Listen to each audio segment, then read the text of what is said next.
Check out my new clothing range now under the name Club Vector. The link for that is in the description. And also the link for U7Buy, where you can find cheap, fast and reliable coins. And if you use the code TVM at checkout, you get a bigger discount. What is going on, guys? TVM here. Welcome back to the channel. Today, just a fairly quick one actually, because I'm going to show you a card that I think is massively underrated. You're not going to want to buy it. You're not going to want to use it. You're not going to want to put it in your weekend league team. You're going to think I'm stupid, but he's fantastic. Like, it's the best non-rare carding I've ever used, especially in FIFA 20 at least. And I am, of course, talking about Rodrigo. And I don't know why. He just can't stop scoring goals. Every single game. I brought him on as a sub in a David Villa review. And he just got, like, the craziest goal. Well, not the craziest goal I've ever seen, but, like, he just scored something that someone else you'd think just wouldn't have even gone for. And you'll see that in the clip in just a second. But I was using him in friendlies because I couldn't get Thomas Partey on Chem, so I was using him in friendlies to review him last week, and I put Rodrigo in there, and he couldn't stop scoring goals, and I thought, right, okay, well, it's a friendly, maybe my opponent's not trying, blah blah blah.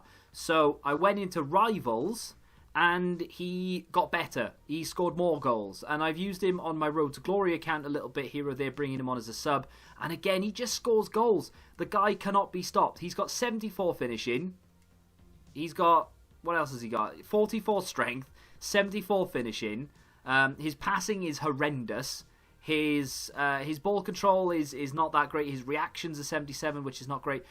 And yet, I'm not even trying. I'm playing and reviewing David Villa. I'm reviewing Partey. I'm not particularly trying to get goals and clips with Rodrigo. The clips and goals that I have, and the reason this video is here and why you're watching it right now, is because he's done all this without me even trying, and that is why I'm so impressed with him.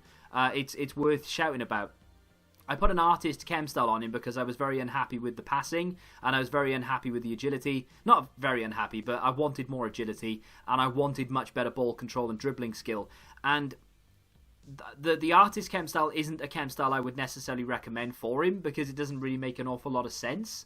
I think, you know, depending on where you want to play him, if you do actually look at this and go, right, okay, I'll take it seriously. I'll pretend I believe what he's saying and I'll actually give him a go. If you actually want to try him out, if you put him up as a striker with a sniper on him, it's an 81 rated centre forward. If you put an engine on him, don't do it. A Deadeye is an 82 rated centre forward. You know, if you think he's quick enough and he's agile enough as he is.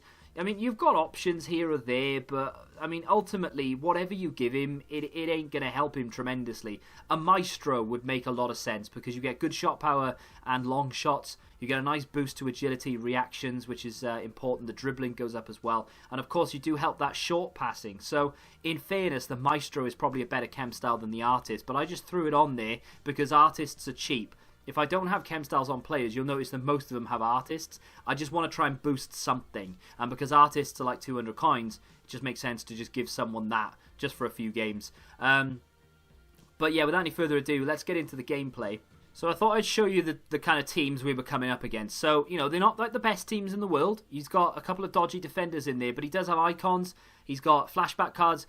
They're sort of solid rival sides, you know. Some are doing objectives, sure, but they are solid rival sides. He gets into the box here, rifles that home, and bear in mind and remember that he has 74 finishing, and we've not tried to improve it with the chem style at all. He's got no added shot power or anything. The artist chem style doesn't do anything of that nature.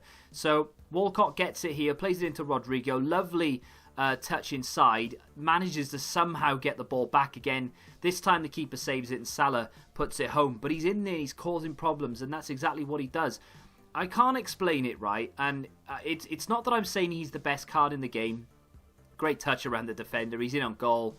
Ball rolls the keeper, look at that for ball control. And Roberto Carlos can't keep it off the line. I should have put more power behind it, but I was just a bit wary because of his accuracy, I guess. That team's a very good team. That's borderline. I mean, he might have been going for...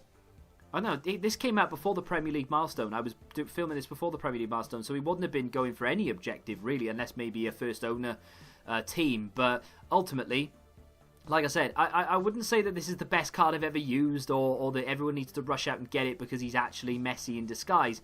But I don't know what it is. There's something about him. He's different to other cards. He's not like your basic sort of non-rare gold card that you just pick up and whack in a team. Like most players that I've used this year, you've got something distinctively wrong with them.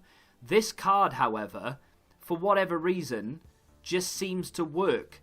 To Gomez, lovely touch from Gomez, brilliant ball around the outside to Kyle Walker. Can he get that into the back stick? Rodrigo! That is a cheeky goal that I obviously 100% intended. I cannot believe he's managed to score that. The audacity. And you might not think anything of it, but I've done that in the past and the ball has just rolled past, like Modric, for instance. He's not got there. He's maybe took a swung at it and missed and got a fresh air shot, or just not gone for it at all. Rodrigo will attempt things that realistically shouldn't be attempting. He will score things you just don't think he's capable of scoring. He's just a very good player.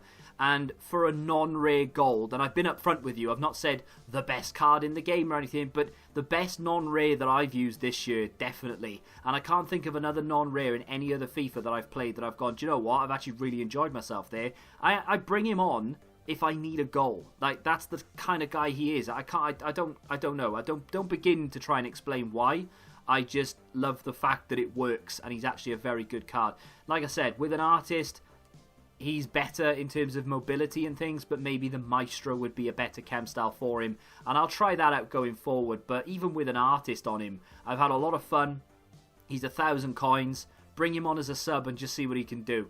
I'm actually looking forward to doing the La Liga milestones and things because I'm going to use him. Off the bench, honestly, he's just in the right place at the right time. His positioning is brilliant. And I'm a big fan. If you want to see more of these sort of, I guess they're hidden gems. I don't know whether people really care, but I suppose if you are going for objectives and you're looking out for players, maybe Rodrigo fits. Maybe you're trying to do a full Brazilian team. Guess what? Rodrigo's Brazilian. You can use him. If you want to see more of this type of thing, then feel free to let me know in the comments. And of course, by hitting the like button. Subscribe to the channel if you're new around here. And until the next time, goodbye. Football Index. The game changed. Download the app now.